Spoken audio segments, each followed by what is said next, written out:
Good morning, students. Good morning, all of you.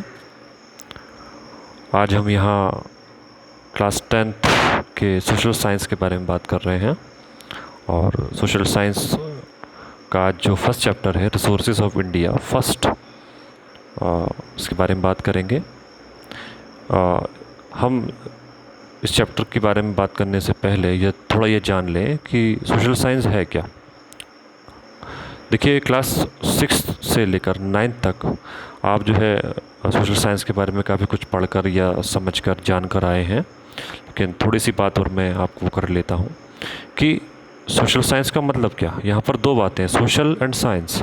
Social से मतलब है समाज, हम जिस समाज में रह रहे हैं। समाज से मतलब हम मानव समाज की बात कर रहे हैं, ह्यूमन सोसाइटी की बात कर रहे हैं। हम ह्यूमन्स हैं, हम एक प्रोसेस में रहते हैं, हम एक प्रक्रिया में जुड़े हुए हैं, तो हमने उसको ह्यूमन सोसाइटी नाम दिया हुआ है। तो ह्यूमन सोसाइटी में रहते हुए हम हमारी लाइफ को चलाने के लिए, अपनी लाइफ को सर्वाइव करने के लिए जितने भी तरह की एक्टिविटीज़ को पूरा करते हैं, हम ह्यूमन सोसाइटी में रहकर ही उन एक्टिविटीज़ को पूरा करते हैं। और उन एक्टिविटीज़ को पूरा करने को जब हम सिस्टमेटिकली बात करते हैं, हम उनको सिस्टमेटिक देखते हैं, क्योंकि सिस्टमेटिक नॉलेज को ही हमने साइंस का नाम दिया है। हम साइंस कहते ही सिस्टमेटिक नॉलेज को हैं। तो यहाँ पर जब ह्यूमन सोसाइटी में होने वाली प्रोसेस को हम सिस्टमेटिकली देखते हैं, बात करते हैं, तो हमने उसको जो है सिस्टमेटिक प्रोसेस के तौर पर सोशल साइंस नाम दिया है। समाज का विज्ञान, सामाजिक विज्ञान। समाज से मतलब ह्यूमन सोसाइटी, और उसकी प्रोसेस को सिस्टमेटिकली हम बात कर रहे हैं, तो सोशल साइंस नाम दिया है। एक बात और है, सोशल स्टडी। स्टडी से मतलब क्या, अध्ययन करना, उसके बारे में जानना, उसके बारे में विस्तृत बात करना, व्याख्या करना। तो स्टडी से मतलब अध्ययन करना। तो हम उसी ह्यूमन सोसाइटी का जब हम डिटेल में हम बात करते हैं, हम चर्चा करते हैं उसके बारे में, तो अध्ययन करते हैं, तो हम उसको जो है सोशल स्टडी नाम देते हैं। तो ये तो सोशल साइंस का परिचय हुआ। हम यहाँ पर इसको 4 पार्ट में बांट रहे हैं।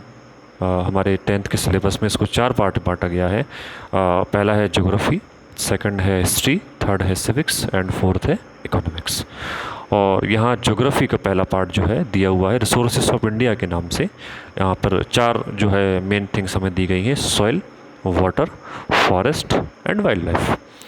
रिसोर्सेज जो बात दी गई है, क्या है ये रिसोर्सेज हम बात कर रहे हैं। रिसोर्सेज एक ऐसे एस्पेक्ट्स हैं, ऐसी फैसिलिटीज़ हैं जो ह्यूमन वांट्स को पूरा करती हैं, ह्यूमन वांट्स को सेटिस्फाई करती हैं।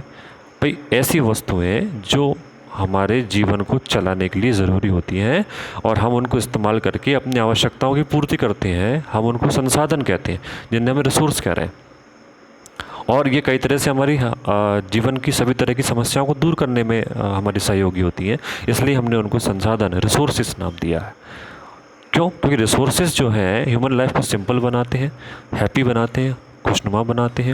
यहाँ पर आप देखिए, एक सर्कल दिया हुआ है और उस सर्कल में जो है एक नेचुरल रिसोर्सेज के नाम से जो है हमें पूरा बताया गया है। यहाँ पर उन सभी नेचुरल रिसोर्सेज के बारे में बात की गई है जो नेचर की तरफ से हमें फ्री गिफ्ट के रूप में मिले, जिनसे हम हमारी वांट्स को पूरा करते हैं, हम हमारी वांट को सेटिस्फाई करते हैं और हमारी लाइफ को हम ईजीली सर्वाइव करते हैं। यहाँ पर दिखाया गया है, देखें, air, land, soil, water, forest, wild life, minerals and power. तो ये सभी वो थिंग्स हैं, ये सभी वो हम रिसोर्सेस जिनको हम कह रहे हैं, जो हमें नेचर की तरफ से फ्री गिफ्ट के रूप में जो मिले हैं, हमारी आवश्यकताओं की पूर्ति करते हैं। तो इस चैप्टर में हम जरा थोड़ा सा एक जो ऊपर हमें एक ब्रैकेट दे रखा है, हम उसकी बात कर रहे हैं। उसमें इस पूरे चैप्टर का हमें एक समरी दे रखा है, जिनको हमें लर्न करना है, हमें पढ़ना है, सीखना है।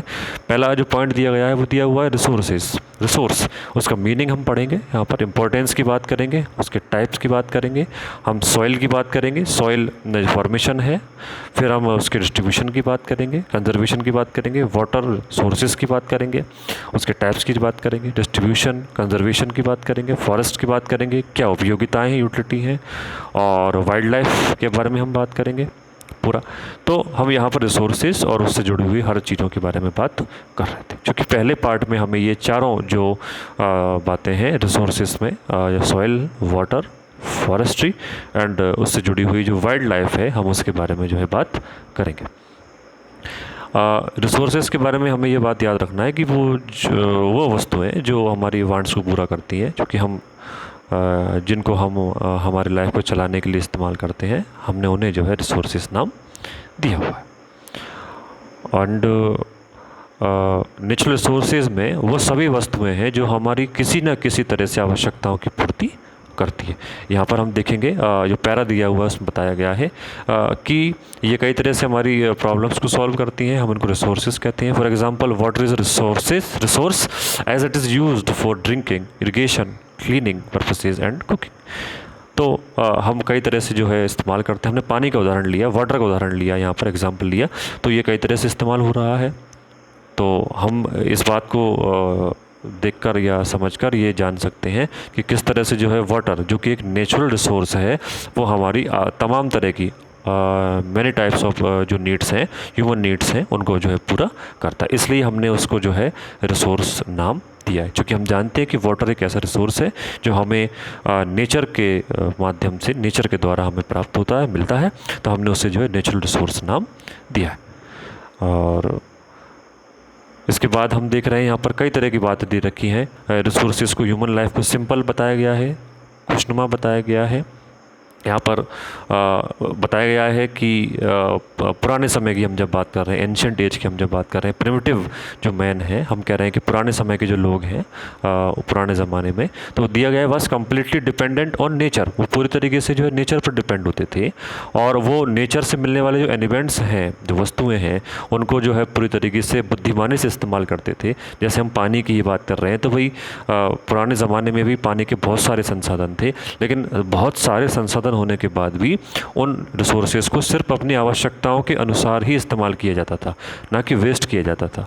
तो ये हम कह सकते हैं कि वो इंटेलिजेंसी, अपनी बुद्धिमानी के साथ उन नेचुरल रिसोर्सेज का इस्तेमाल करते हैं, जबकि आज के टाइम में हम नहीं करते। दिया हुआ है, चैप्टर में दिया है, देखें, today resources have importance in our life as their availability indicates development. तो कई तरह से हम बात कर रहे हैं कि आज के देशों में क्या हो रहा है, कई तरह के रिसोर्सेज हैं, मोर देन रिसोर्सेज हैं, और डेवलप भी किए जा रहे हैं। हम कई तरह के पर्पसेज में उनका इस्तेमाल भी कर रहे हैं, और लेकिन ये अपने अपने जगह पर, या अब जो देश हैं उनकी अपनी अपनी जो अवेलेबिलिटी है, उपलब्धता है, उसके अनुसार जो है हम उनको इस्तेमाल करते हैं। देखिए, ज्योग्राफी में एक बात हम क्लियर कर लें कि अलग अलग जगह पर अलग अलग तरह की क्लाइमेटिक और ज्योग्राफिकल कंडीशन होती हैं, और उसके ही अकॉर्डिंग अलग अलग तरह के नेचुरल रिसोर्सेज पाए जाते हैं, और वहाँ पर रहने वाले जो लोग हैं उन नेचुरल रिसोर्सेज की अवेलेबिलिटी के अकॉर्डिंग ही उन चीज़ों को इस्तेमाल कर सकते हैं। जैसे आज हम भारत देश की बात करते हैं, हम भारत देश के निवासी हैं, तो हम देखते हैं कि हमारा जो भारत का जो ज्योग्राफिकल एरिया है, और उस ज्योग्राफिकल एरियाज़ में जितने भी तरह के नेचुरल रिसोर्सेज हैं, उनकी जो अवेलेबिलिटी है, उसके अकॉर्डिंग ही हम उन रिसोर्सेज को अपनी नीड्स को पूरा करने के लिए इस्तेमाल कर सकते हैं।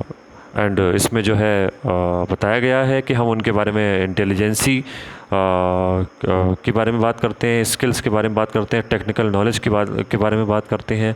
तो ये बताया गया है।